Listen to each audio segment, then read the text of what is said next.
The information contained in this podcast is an expression of opinion and does not constitute investment advice. This is the Gold Money Podcast with Alistair MacLeod, keeping you up to date with expert opinion on precious metals and the markets. Hello, this is Alistair MacLeod on behalf of Gold Money.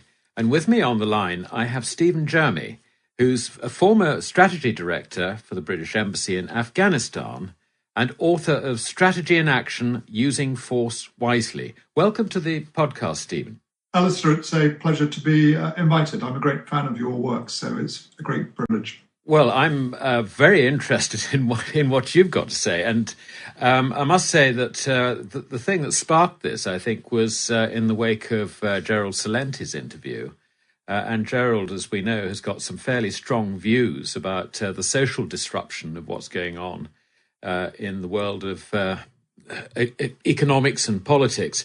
And he is particularly focused on the Middle East, which, given your time in Afghanistan, I assume is something that you're very close to.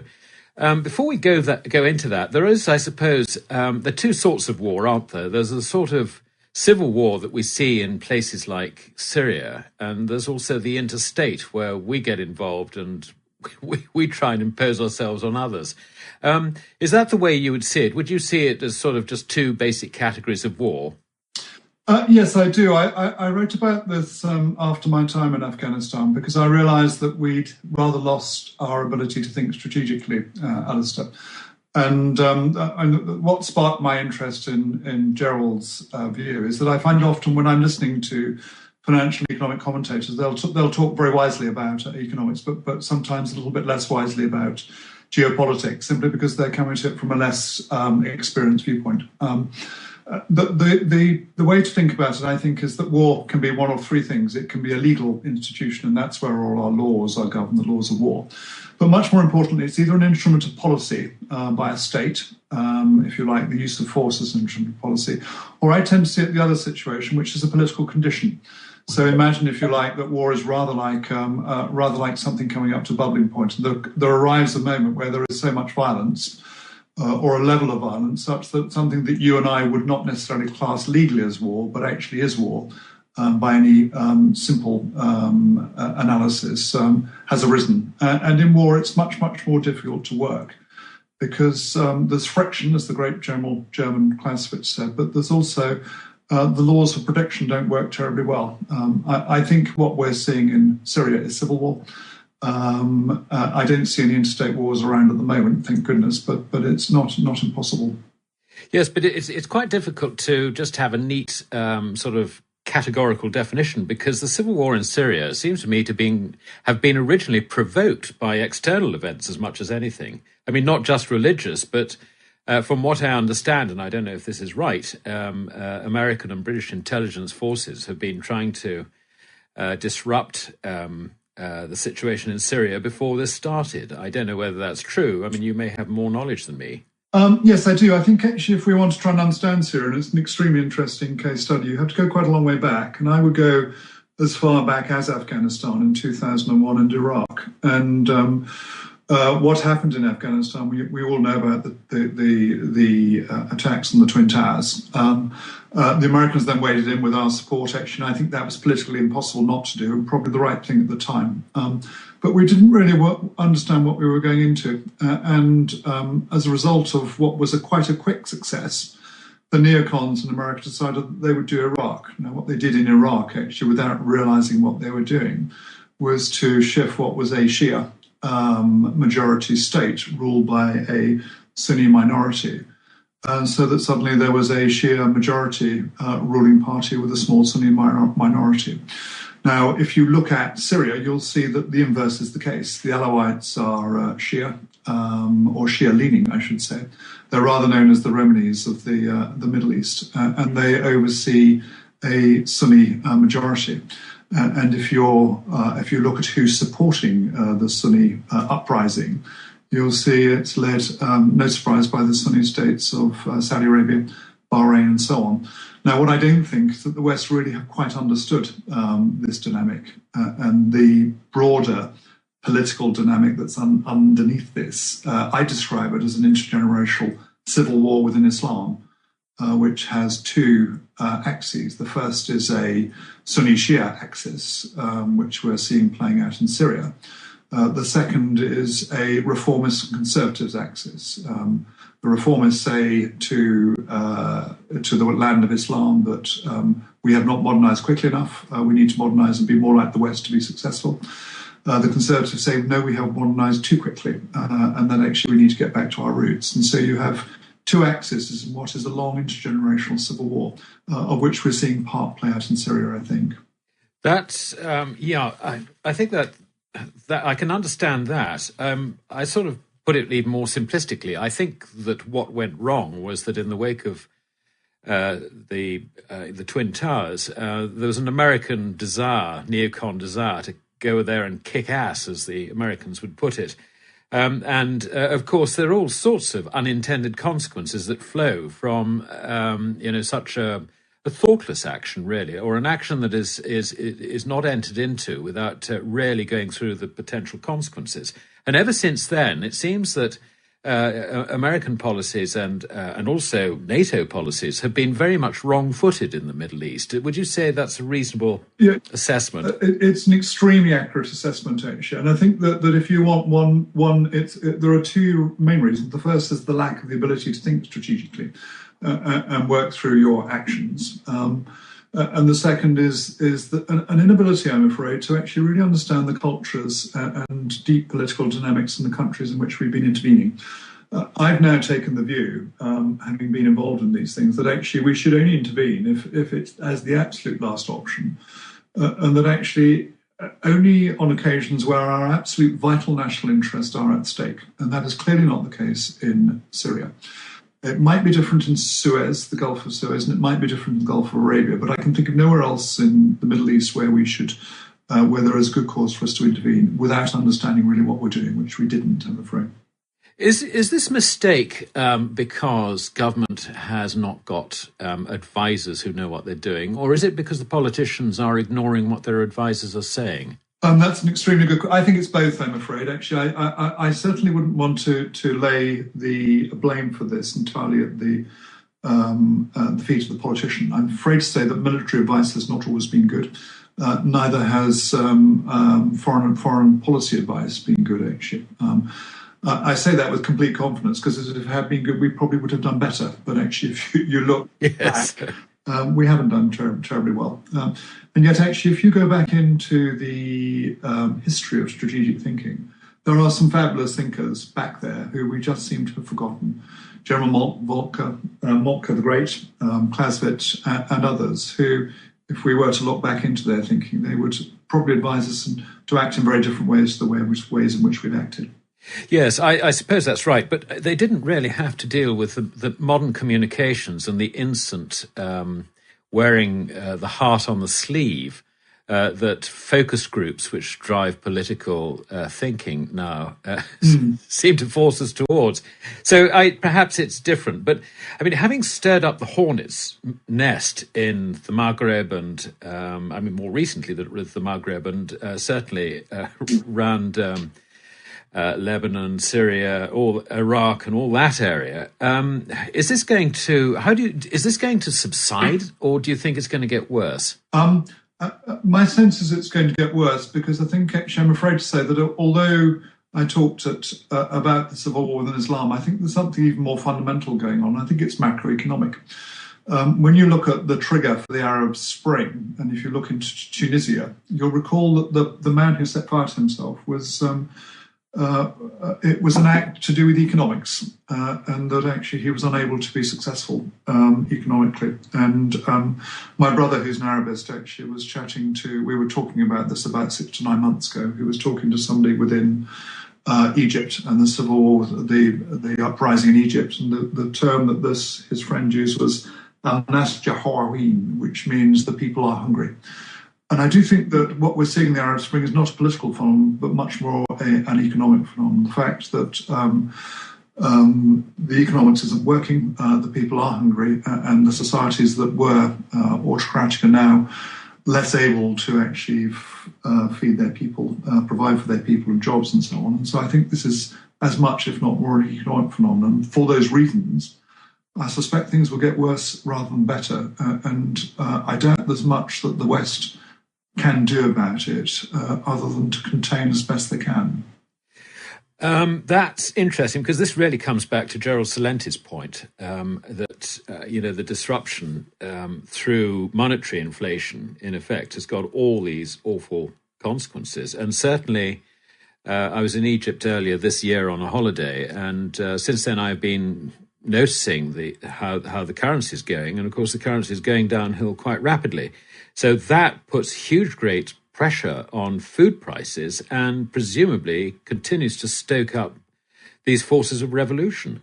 Yeah, I'm sure that's right, Alistair. I think one of the interesting things as well, though, is it's the extent to which, and I would bow to your knowledge in this, actually, in terms of inflation, but I think actually there's a rather interesting issue of inflation, which is that it's not one but two things. It's both the value of the currency going down, but also the price of certain fundamentals going up. And I mean the real price, and energy is an obvious candidate for this, actually. And so that we talk about inflation as one thing, but often it's two. And I think we probably are seeing both of those things happen in places like Egypt, and even close to home, actually, in this country. But again, you're much more an economist than I am. But there does seem to be an issue with real price rises in the fundamentals, most obviously food and energy. Yeah, no, I think you're right you're right to make that point. I mean, certainly from an economic point of view, which I suppose brings one on to energy and energy security. And of course, the whole of the Middle East, as far as we're concerned, when they're not bombing Twin Towers, is all about energy. So, I mean, how's energy going to work out in this? We now have, I think, a very changed scene from 10 years ago. The ex-Soviet Union, or Russia, is, I think, the largest exporter now, having overtaken Saudi Arabia. I don't know if that's right. You might be able to confirm that. So they are, in a sense, now the big energy power. And this is a big control, or a different factor that's come in. So given their interests in the Middle East, because they are backing Syria, or at least they're trying to stop us from disrupting Syria, if you put it that way, I guess they're also looking for more naval and air bases in the Mediterranean. It seems to me that there's a great energy story behind this. What's your take on it? Yeah, I'm sure there is, actually. I mean, I've although I don't have anywhere near the skills that you will have in economics and finance. The Navy very kindly sent me off to Cambridge for a year, and so I studied international economics there during that year.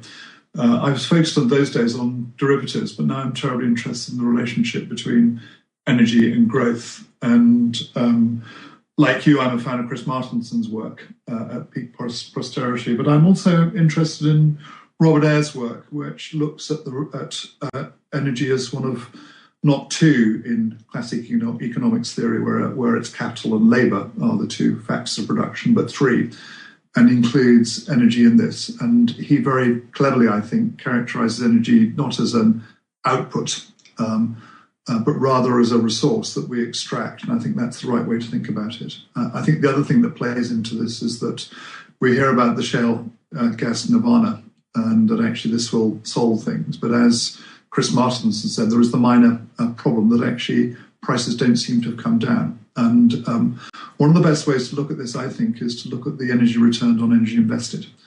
And when you use that as opposed to currency valuations of energy, you see that actually barrels of oil are getting more expensive. So whereas the Saudi Arabian oil field in about 30 or 40 years ago would produce 100 barrels for every 1 barrel of oil invested, I think we're now down to about 20 as an average in the world. Shale gas is down between 1.5 and 3. Gosh, it's that bad. I mean, this is something which nobody tells us. What you're saying is that you've got to put a hell of a lot of energy in to extract this shale oil. It's exactly that. Exactly. When the reason that it's being put in, because the price level has gone up, so it now becomes economic to do it. But Wikipedia is quite good on this. It's very difficult to get really good stats on energy returned on energy invested for shale gas. But the best I've found are between 1.5 and 5 in return. Whereas the average for oil supply in the world is about 20 to 1, it would appear. it makes you think about things in a different way. I don't know about you, Alistair, but it made me think about different things in a different way. And so, to me, energy is, as Chris Martin says, the master resource, actually. And the issue, though, is price. And so the question is how much, in terms of what we're seeing economically, is not just a function of debt, but also a function of energy. And I think that's an open question. Yeah, absolutely.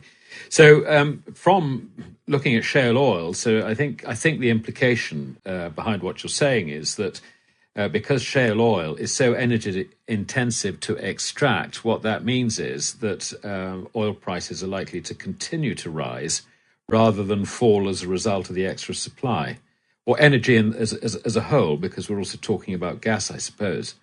So, I mean, this means that on the remaining resources, the Arab world is still going to benefit from oil big time. I mean, that's going to, I don't know. I mean, are they going to continue to spend money building new cities in Saudi Arabia and doing that sort of stuff? I mean, what are they going to do with it all? Are they going to buy gold or what? I think it depends when it runs out, really. Yes. I suspect they have been buying gold. I mean, you'll know much more about this than me, actually. I mean, Iraq is interesting because we understand there are very big reserves in Iraq. And again, as you say, Russia is interesting. Russia has extremely big energy supplies, actually. My sense, though, is that actually we are going to see not necessarily spikes up or spikes down, but a trend upwards in energy prices. And that if it is one of the three factors of production, then actually that will have significant impacts on growth. I suspect some will prosper from it. Russia, as an example, Saudi Arabia may be another. But I think Saudi Arabia is getting quite close to energy equivalence, I think, actually. So it'll be interesting to see how it plays out. Also, I think in terms of geopolitical issues, then it will cause us to focus much more carefully on places like the Arabian Gulf, Iran, because big energy shocks now and what is already a high price would have, I would imagine, quite devastating effects on the global economy if we were to see oil spike as a result of, for example, bad political events in Iran feeding out into the closure of the Arabian Gulf. Yes, which, I mean, talking about the sort of if you like, the geopolitical side, I mean, it's not just us with the interest in the Middle East, but also China in particular and India as a growing economy, I guess, as well. And they've been taking quite a lot of the output from Iran, which the Americans have tried to stop. I would imagine that China would love to, have access, more direct access into the Persian Gulf. I don't know whether they could achieve that by coming to some relationship with Iran. They've already got Iran as potential members of the Shanghai Cooperation Organization. Do you use, putting your geopolitical hat on, do you see that relationship moving China towards the Gulf region? Do you think that that is part of what they want to do? Yeah, I do. I think the interesting thing is that actually when you look at the energy dependence, actually one of the great, although you've had the West proselytizing our views of democracy into the Middle East and North Africa, actually the critical relationship is really between the Far East and the Gulf. Because actually the Chinese and especially the Japanese rely very heavily on Middle Eastern oil. I was at a naval conference in India last month, and one of the big issues was the sea lines of communication which run from the Arabian Gulf to China, which of course go through India's sphere of influence, and how that the Indians were rather uncomfortable with the Chinese starting to put naval arrangements in place in places around the Indian Oceans, which the Indians were not used to, which what had been there. But one could see why the Chinese were doing it. It's on their sea lines of communication. The oil for them is critical, and I do think that these sorts of things are going to be the more likely place where we may see wars in the future. I think there'll be civil wars for the most in the Middle East and North Africa, but I could imagine confrontations as the energy prices go up and the precious oil becomes much more critical to one's national survival. Yeah, surely the easiest way for China to deal with this one is as soon as we're out of Afghanistan, which I think is later on this year, then they'll build a pipeline across to to Iran. I mean, have they plans to do that? Or yes, they have. Is my understanding. Actually, I don't know if you know. You can remember the little spike on Afghanistan, which runs between.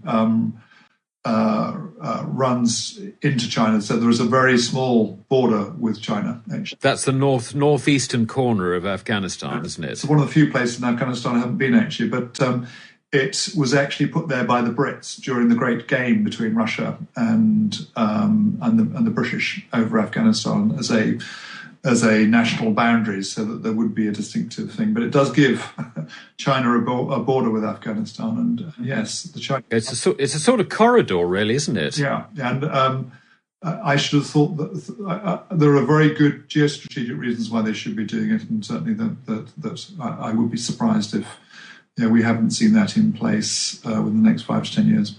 Right. Well, we've now got, of course, the most recent thing, which I think could turn into a sort of, a spat between Russia and Europe and so on and so forth, is the Cypriot banking crisis.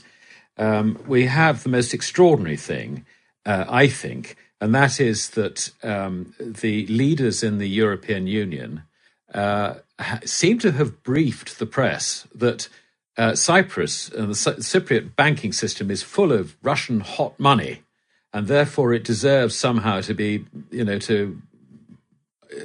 to be taxed, penalised, whatever.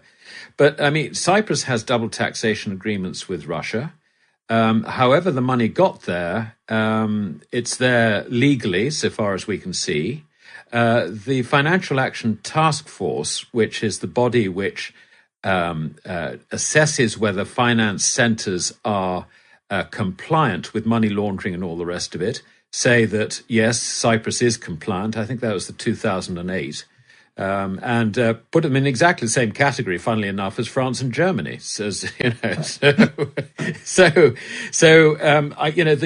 accusations about mafia money and all the rest of it, which have been aired in the press, seem to me to be rather ill-advised. And I can't see really how the Cypriot banks can now reopen without a lot of backpedaling, without the ECB turning around and saying, well, actually, we do think the money's all right and we are prepared to underwrite it. Because unless they underwrite it, the banks are bust. I think it's as simple as that. But this must have really upset the Russians, the high-handed approach, I think, that Europe has followed on this. And I would love to be a fly on the wall with the finance minister beetling off to Moscow and saying, trying to sort of negotiate some means of getting help out of Russia. Now, there are two things, I think, which I'd be interested in your thoughts on this one. The one is that Cyprus is apparently surrounded by an awful lot of gas. Is it gas or oil? And the second, of course, is that it is NATO's major base in the eastern end of the Mediterranean. And wouldn't the Russians like to get the Cypriots to tell them to go and make their own arrangements somewhere else and provide those facilities for the Russians? That's a bit of a cheeky thought, but I think it does rather indicate that Europe is actually in rather a weak position in this, or am I reading this incorrectly? No, I think you're right. And if I can take those questions and add a third, which is the issue of Germany's relationship with Russia, given Germany's dependence on Russia for fuel. Taking those in the order, I mean, I'm not clear of what the exact resources are offshore and in Cyprus's exclusive economic zone. But I am clear that actually that offshore resources will be an area of key focus in the future. So that will matter, and having access to that would matter. The NATO base, it's as much to do with the UK as anything. The UK has two sovereign base areas as a result of a long-standing agreement with Cyprus, which are important to the UK, but really only for operations in the eastern edge of the Mediterranean. I was an aircraft carrier man. I flew in the Falklands War and have flew from them for the first half of my career. And of course, if you've got aircraft carriers, which we used to have but don't anymore, that doesn't matter so much. Unfortunately, ours have been sold off. But the Americans will not worry too much about the lack of Cyprus, because for that very reason that they're well placed for aircraft carrier support. I think as well, it depends the extent to which, Alistair, we really want to keep intervening in the Middle East. I've lecture on intervention, and I show a slide which is open heart surgery in a hospital. And I use that as a metaphor to say what we've been doing in the Middle East, which we've been open heart surgery in the Middle East and trying to re-engineer these countries in our own image, and I would say with conspicuous lack of success. So I think actually if we take the view, and I do, that we should be moving away from intervention and toward containment, then Cyprus perhaps matters less in that respect as a NATO base. I think what is interesting, though, is that is the dilemma that Germany in particular finds, because, of course, Angela Merkel is pushed by her, and this is an economic dilemma, which is a sort of a microcosm of her big economic dilemma, which you'll know more about. I know much more about than me, which is she's pushed on the one hand by her electorate who don't want German money to be funding the banks of the profligate South Mediterranean or Mediterranean nations. On the other hand, she's absolutely dependent on Germany for gas, and we've seen that a strong leader, as Putin is, can tweak that tail if he wants. I doubt he would overdo it, because there will be a codependency in as much as he will want to sell natural gas for revenue. But Russia is very well placed at the moment with a lot of temperate areas. It's got extremely good gas and oil reserves and others. So actually, I think Germany is in a bit of a dilemma here, actually. That's an interesting point. Another point, I think, just to back up what you're saying, is that, of course, one of Germany's few really strong growth markets for her exports is Russia. They're buying Mercedes, BMWs and Volkswagens like there's no tomorrow. So, there actually are some very good reasons why Germany should keep mum on this. But Germany's in it, beyond her neck, unfortunately, because it's going to cost so much for her to unscramble the Eurozone arrangements that, does she sort of carry on and hope for the best or whatever? And I think I think she is actually in a very, very difficult position. And even though Angela Merkel has played her hand quite well in political terms, I think the underlying situation is one which she can't extricate Germany from. So I think, anyway, this is absolutely fascinating, Stephen, and I'm very grateful that you've come on, because it gives us another dimension, which normally with our podcasts we're not lucky enough to get. So I'd like to say thank you very much. Is there anywhere our listeners can find you on the internet? I mean, do you have a website or something? I do. Well, my day job, Alistair, when I'm not doing geopolitics, is tidal energy. So I'm interested. I've got a small tidal energy business, and if people wanted to contact me, our firm is called Tidepod, Tidepod, and we have a small website. We're growing the business. I'll just put a plug in for tidal energy, if I may, for Britain. Yes, do. We've got 15% of the world's tidal energy, and it's a fabulous thing. And if you want one headline, we are the Saudi Arabia of tidal energy. So that's where you can find me. And you very kindly mentioned my book, which is Strategy for Action Using Force Wisely in the 21st Century. Which I'm sure is available on in all good bookshops, as they used to say, and Amazon. I only wish that some of our politicians would read it, but unfortunately not. Anyway, Stephen, thank you very much indeed. It's an absolute pleasure. Subscribe to the Gold Money newsletter at www.goldmoney.com to receive email updates on new articles, videos, and iTunes podcasts from our Gold Research section.